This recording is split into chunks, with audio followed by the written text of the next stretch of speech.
talking about how you can stay Catholic and follow Jesus. Consider the case of a 15-year-old Catholic girl who listens to a preacher, becomes convicted of her sin, cries out to Jesus in trust and surrender, and is born again. Over the next weeks, the transformation of her life is evident. She throws away her marijuana, stops gossiping, breaks up with her Catholic boyfriend, and begins attending a Bible-believing church and a midweek Bible study. Her peer group shifts from girls who love the world and are always talking about their latest hookups to the girls in her Bible study. Her Catholic parents are perplexed, but they're pleased with her new respectful demeanor and improving grades at school. They don't mind her attending the Bible-believing church or even getting baptized, but they have asked their daughter to keep identifying as Catholic until she turns 18 and keep attending the family's annual trip to the local Catholic church once a year for the midnight service on Christmas Eve. She needs to attend, but she does not need to participate. After discussion, the parents grudgingly grant permission for their daughter to call herself a born-again Catholic, and they grant permission for her to share her new life and faith in Jesus with anyone she chooses.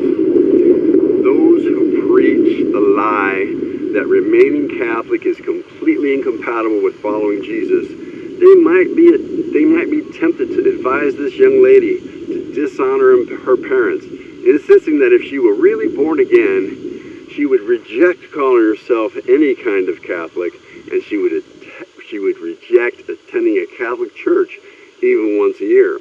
But the Bible tells us to honor our father and our mother and to live at peace with all men as far as it depends on us.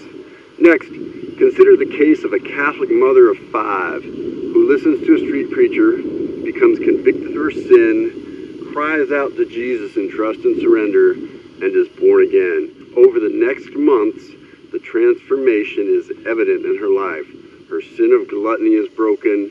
She gets her weight into a healthy range. She's much more appealing and attractive to her Catholic husband. She begins to exemplify the characteristics of the Proverbs 31 woman. With the encouragement of the women in her Bible study, she begins to submit to her husband to win him over without words by the purity and the reverence in her life. Her husband is also pleased that she is no longer withholding sex from him, but is a loving and conscientious wife and fulfilling her marital duties as described in 1 Corinthians chapter 7. After some negotiation, the husband asks the wife to remain Catholic, but agrees to allow his wife to get baptized and attend any church and weekly Bible study of her choosing. The wife may also homeschool the children, including their spiritual training. The children may decide for themselves whether or not to go through Catholic catechism and confirmation. Although the family will continue to attend the Easter service once a year at the local Catholic church, they will all attend, but each family member may choose independently whether to participate in the Catholic Mass. The wife may share her new faith as she wishes with the children, with the extended family, and with other people in the community. Those who preach that remaining Catholic is completely incompatible with following Jesus, they might be tempted to advise this wife and mother to disobey and disrespect her husband, creating a war and a possible divorce in the household, and disobeying the instructions of 1 Peter chapter 3.